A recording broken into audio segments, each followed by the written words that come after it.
When I got fired from Frasier, I thought, yeah, maybe you're not one of those people who gets to do this. Yeah. I did think that. You did. But not for long. How long did you have the gig for? Because you 3 got days. it. Just 3 days. Well, yeah, before you they didn't shot it. You didn't shoot it. No. They Right. realized fast Right. that they, made a mistake. Right. Yeah. Is it, God. They were very nice about it. Were they? Yeah. Oh, you must have been so excited, though. Uh-huh. I was very excited. Yeah. I thought, okay, well, Yeah. here we go. Right. This is it. This is going to be I'm in. the best. And then how quickly does the Friends audition come? From that. Yeah. After that, after that, oh God, was it a year or two? When was Frasier? I don't know dates and things. Yeah. But I know. Did it feel like a long time? Were you filled with doubt and like, oh, no, geez? because, I've had doubt after I got fired, and then I was running out of money, and I didn't have a day job anymore because I quit at my dad's, and so I was about to start looking for a job, and then I had done a guest star on Mad About You the year before, their first season. Right. I played Paul's date. Right. And then my agent called and said, okay, so here's an offer. I think you have to say no. It's Mad About You. They want you to come back, but it's a different role. It's only like 3 lines, and it doesn't even have a name. It's waitress. Mm-hmm. And, you were cast on Frasier, so this is a no. And I said, wait a minute, it's not a no. Yeah. I need to do this. Yeah. And they went, all right. And I didn't know what it was. I just drove down there and thought, all right, whatever it is, listen, respond, and be funny. That's all. Right. So I did, and by the end of the week, Danny Jacobson, I was just watching them because I love, how do you not watch Paul Reiser and Helen Hunt? Yeah, right? exactly. So I was just watching, and Danny Jacobson came over and just said, we think you're really good, so would it be okay with you if we had you do 5 more of these? And I thought, I don't need to get a day job. That's my rent for that's good for a year. Oh my God. Yes, that was great. And then there were auditions for the pilot season. Right. It seems like... And that was the Friends. And then you run into Friends. Yeah. It seems like that time in television was like... There was so much more opportunity for sitcoms just to bounce around, and like just that all of these people were populating these different shows, and there were all these different shows and all these different nights. Yeah. And God. I know. I mean, as I was saying before, I heard myself as I was saying, people quit, so you just don't quit. Yeah. But there's no work now. I know. I mean, for anyone in the business, writers, forget it. Yeah. Actors, less and less and less. Everyone who works on a crew in this country, no. Yeah. That's almost all gone. God. So, yeah. In a short depressing. amount of time. Yeah. I know. I saw this guy do this video on walking through Radford. And he used to work on stuff and as a producer. Mm-hmm. And he's just showing on his phone, no, there's nothing happening. Yeah. All of these studios at Radford are closed. Yeah. It's just nothing being shot. I know. It's insane. I know. But there's got to be, I mean, people still want shows. People just want... They do. It's so frustrating that... They do. They do. It's cheaper to shoot it somewhere else. Yeah, I know, but whenever people talk about... There's always this debate of, they want to go back to multicams because they're cheaper to make and you can do it. And then they say, well, they're corny and you can't do them. There's got to be a way. If you do them the right way. By the way, if you do them the right way. They're Friends corny, but people are still watching Friends. Everybody loves Raymond. They love Seinfeld. I mean, okay, they're corny maybe. They're corny when they don't work. I guess people, they're when corny they don't when they don't work. But, there's another thing people do when they're doing a comedy is they don't hire funny people. Mm-hmm. And I think that makes a difference. Yeah. I don't know about you, but I think that makes a difference. If you're doing think so? comedy, get people who are funny. Yeah.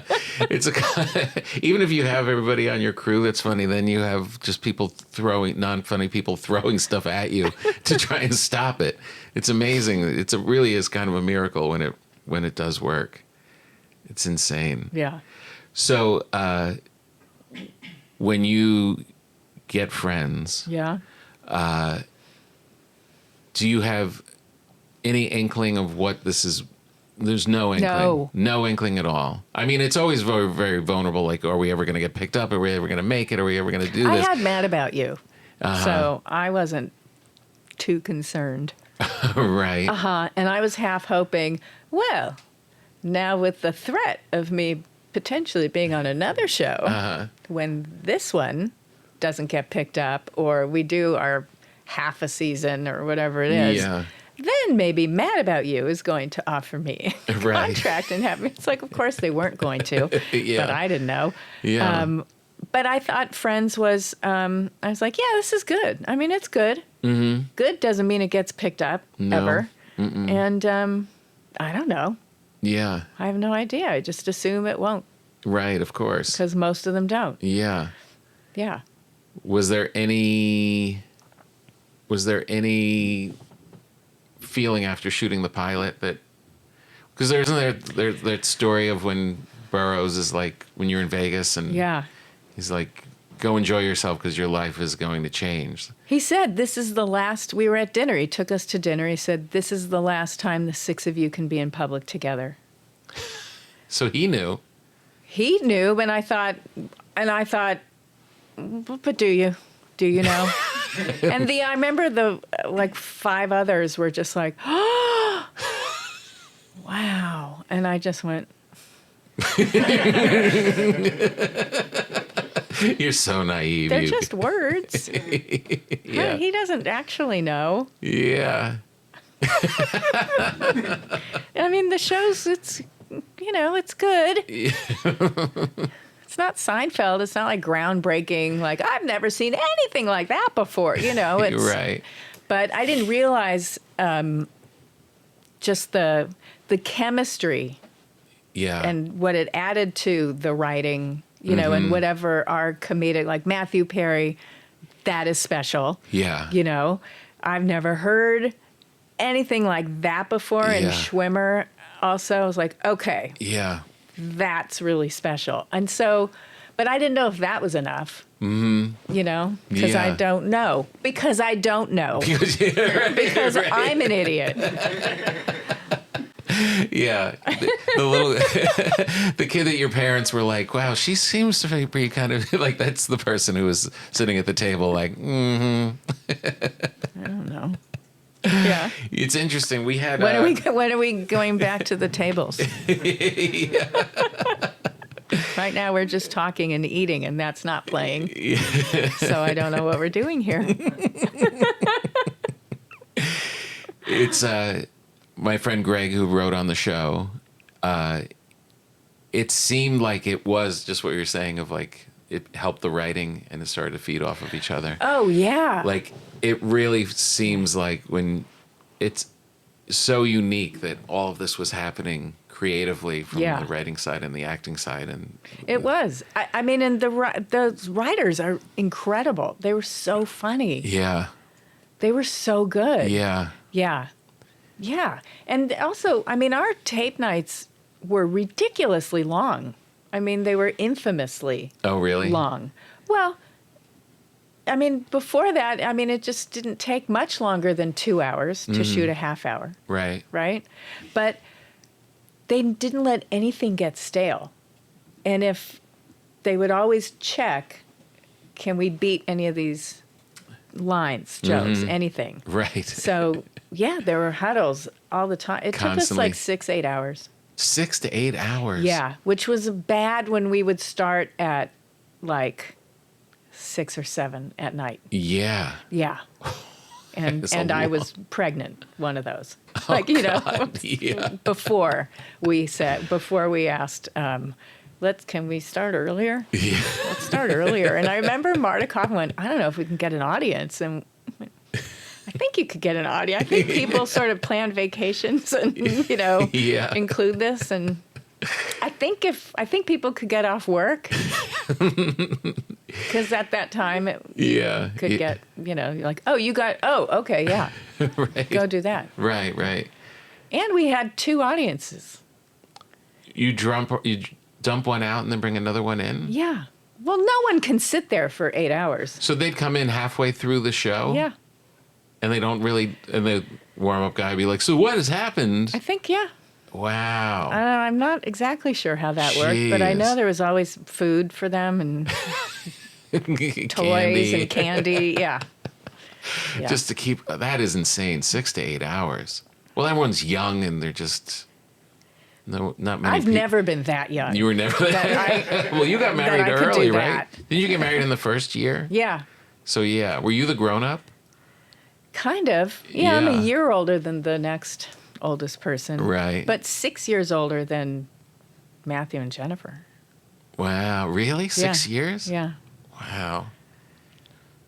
I was 31. Oh, wow. You were so Almost old. 31. I didn't realize you were so old. Yeah. Yeah. Well, look at me. Well, it was about people in their 20s, and Yeah. I wasn't one of them. But Phoebe may not have been one of them. Right. So that's me. So it works.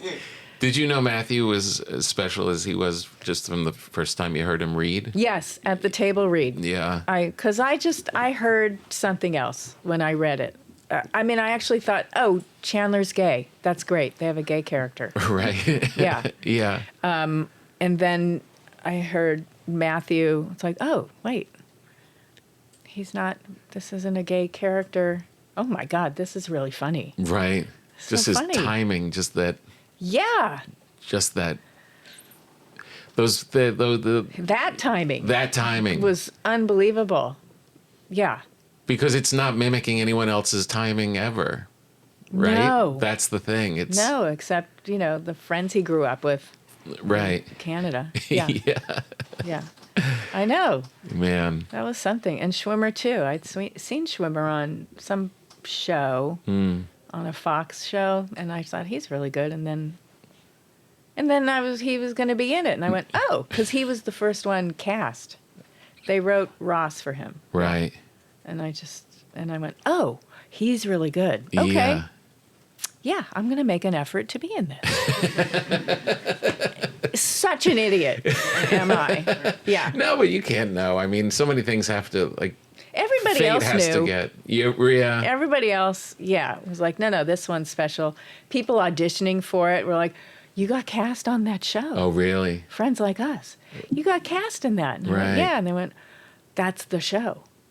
Wow. Is it? All right. When did you know? At what point do you start to believe it? We were on Oprah. Season. Right before season 2. Uh-huh. And they had this package that they showed us of people getting together to watch it. Mm-hmm. And then internet cafes and I don't know, I don't know. And then we're all looking at it just like, what? And she said, you all don't know that this is going on? This looks like it's a surprise to you. Yeah. It is. Jeez. Yeah. God. Was it heady to be that famous? When it really started to pop? Did you have... What does heady actually mean? Did it occupy a lot of your brain? Oh. While you're doing the work and Yeah, no. you're really good at it and you have your crew and you're cranking out intense 6 to 8 hours and Right. all year long and your summers you're 6 just to 8 recovering. hours. That's shoot night. Yeah, that's what I mean. Yeah. On that. Well, and then No, when we were there, we were there. yeah. And it was the same, we still had to do our work. Yeah. And no. So that protected wasn't you on our from the mind. hysteria that's happening, the fame Yeah. that's happening, because you Yeah. have work to do. Yeah. That's pretty great. Yeah, it did. And we could keep each other in check and also just check in with each other. Like Jennifer was followed one time on the freeway and went, that was scary. That was terrible. And Right. couldn't wait to get into the gates here. Yeah. Yeah. it's interesting. We had Henry Winkler here, and that era of television. Oh yeah. When his characters takes off, it gobbles up the whole show. Yeah. And it was supposed to be Richie's show. Yeah. But it's the Fonz show. And then I was talking to my wife about it last night. It's such a cool thing, and I mean, I think it harkens to how uniquely talented you all were. But it really stayed an ensemble the whole time. Yeah. There wasn't it didn't become the Chandler show. It just was you guys always. Yeah. That's pretty unusual. Yeah, but I think that was Marta and David. Yeah. That's their decision. Right. You know? They can steer that ship. Yeah. I mean, look, there's Ross and Rachel, the love story. Sure. You know, which drives the heart of the show. Right. Basically, I guess. Yeah. Yeah. But no, that was them. They wanted it to be an ensemble. Yeah. They didn't want to break out. Right. But I think no one anticipated the bad part of no breakout, and that is because it really wasn't done much, if ever before. Yeah. That we all just stick together like a little union. Yeah. So what do you mean? What's the bad part? Oh, you mean dealing with the making of the show? No, not making of it. I mean, then negotiating. Right. That's what I mean. Like seasons the contractual after the contract's up and all of that, and then they're dealing with. Yeah. Yeah. They're sticking together. Yeah. Not that it bothered Marta and David. I'm just, Yeah. I don't know that anyone foresaw that because they're very used to actors at some point just saying, well, I should be getting more than that person or that person. Right. Right. So who in your life calmed you down when you wanted to say that you deserve more than all of them? Who was it? Conan? Yeah. It's very Conan. Get off your high horse. No. Yeah. No, almost immediately early on. Yeah. We all decided. That's so great. Yeah. Man, oh man. That is special. Yeah. That really is special. It was one of the best relationships. Yeah. I think a lot of us had. We had to really listen to each other. If something was bothering someone. Yeah. Okay, full attention. Yeah. No defensiveness. Yeah, it was. It's like really a family, good. like a functioning family. Like a good relationship. Yeah. Amazing.